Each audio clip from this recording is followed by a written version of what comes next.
Hello students, so let's try to solve one problem from CSIR-NET 2023 that was held in the June examination, and this problem is from classical mechanics, and this is mainly problem from the Newton's law in polar coordinate. So it's a very nice problem and very analytical too.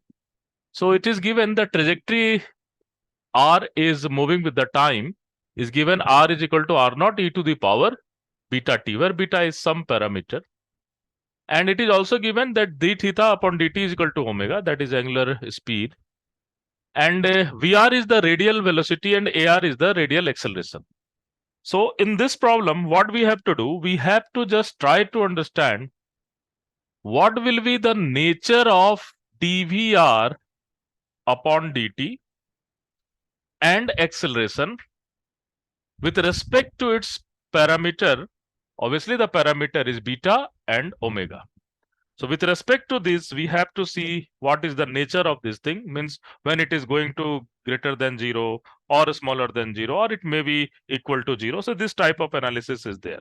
So I will give you the correct answer, but let's try to solve it. So my first duty is that we have to calculate what will be my Vr.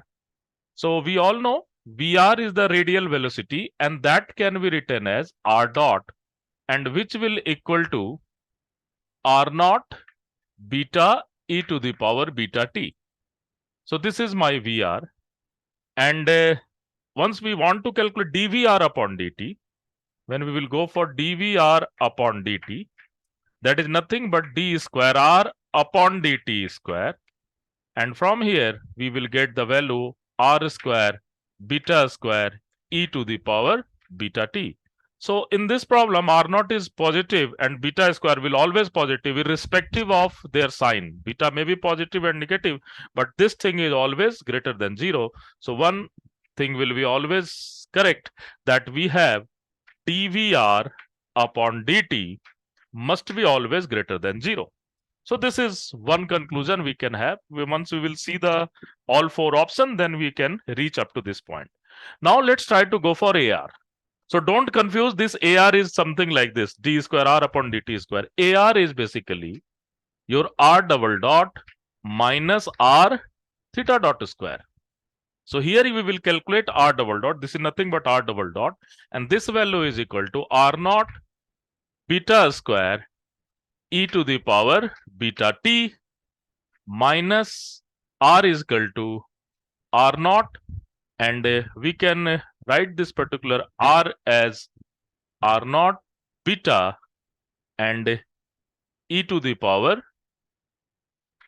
beta t. So this is not value of r. Not the r is basically given by r naught e to the power beta t. So this is the value of r naught, and theta dot square is nothing but we can go for omega square. So when we will rearrange this particular thing, we can take r naught e to the power beta t as common, and here we have beta square minus omega square. So this can be positive, this can be negative, depends on what is the situation of what is the relationship between beta square and omega square. But when you will see the option, then in the option, the one thing will be correctly match with this option and this one. So here your AR may be equal to 0 for some particular value of beta square and omega square. So when beta square is equal to omega square, then obviously this will be condition when beta square is equal to omega square. So this is the option. So when we will go for all the four option, so I am just going to read all these four option. So the first option is that AR is less than 0 at all time irrespective of the value of parameter. No, AR can be positive or negative. So first option is wrong. So AR is always greater than 0. No, this is also not correct, because AR can be positive, can be negative, can be 0. And the third option is dVr upon dt is always greater than 0 and AR is always greater than 0. So this will be always greater than 0, but this may be positive or negative or equal to 0. So this option is also not correct. And the fourth option is dvr upon dt is greater than 0.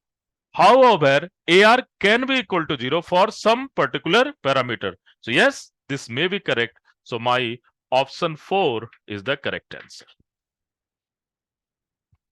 So it's a wonderful problem, very nice problem. So in this problem, you have to understand what is dvr upon dt and what is AR.